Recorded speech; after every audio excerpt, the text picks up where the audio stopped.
ఒక మంచి lunch box recipe కోసం చుక్కకూర రైస్ చేసుకుందాం.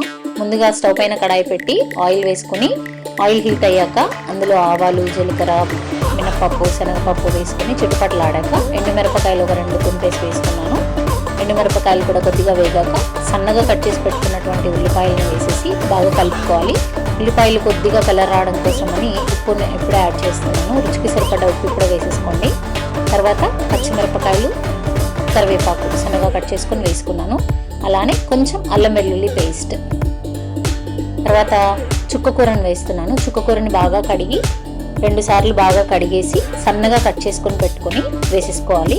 చుక్కకూరలో వాటర్ కంటెంట్ ఎక్కువగా ఉంటుంది, అందుకని ఇందులో మనం మళ్ళీ వాటర్ యాడ్ చేయాల్సిన పని లేదు. అలానే పుల్లగా కూడా ఉంటుంది. తర్వాత పసుపు, కారం వేస్తున్నాను.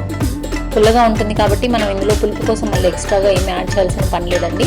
చాలా టేస్టీగా ఉంటుంది. ఇలా అన్నీ వేసిన తర్వాత ఒక 2-3 మినిట్స్ మగ్గించుకుంటే ఆయిల్ మొత్తం సపరేట్ అయిపోతుంది. చూసారా, చుక్కకూర బాగా వేగిపోతుంది.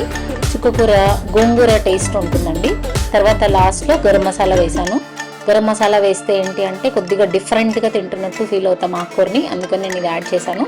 తర్వాత ఉడికించి పక్కన పెట్టుకున్నటువంటి అన్నంని పొడిగా చేసుకుని ఇందులో వేసేసుకొని కలుపుకుంటే ఇలా మొత్తం ఒకసారి వేసేసుకొని కలిపేసుకోవడమే అంతే. లాస్ట్లో ఫైనల్గా కొద్దిగా కొత్తిమీరని వేసుకొని కలుపుకోవాలి. కొత్తిమీర ఆప్షనల్ అండి, కావాలి అనుకుంటే వేసుకోండి, లేదు అంటే స్కిప్ చేసేయచ్చు. అంతే, చుక్కకూర రైస్ రెడీ అయిపోయింది. లంచ్ బాక్స్కి చాలా టేస్టీగా ఉంటుంది. నో చెప్పకుండా తినేస్తారు, ఆకుకూరలు కదా అనుకొని.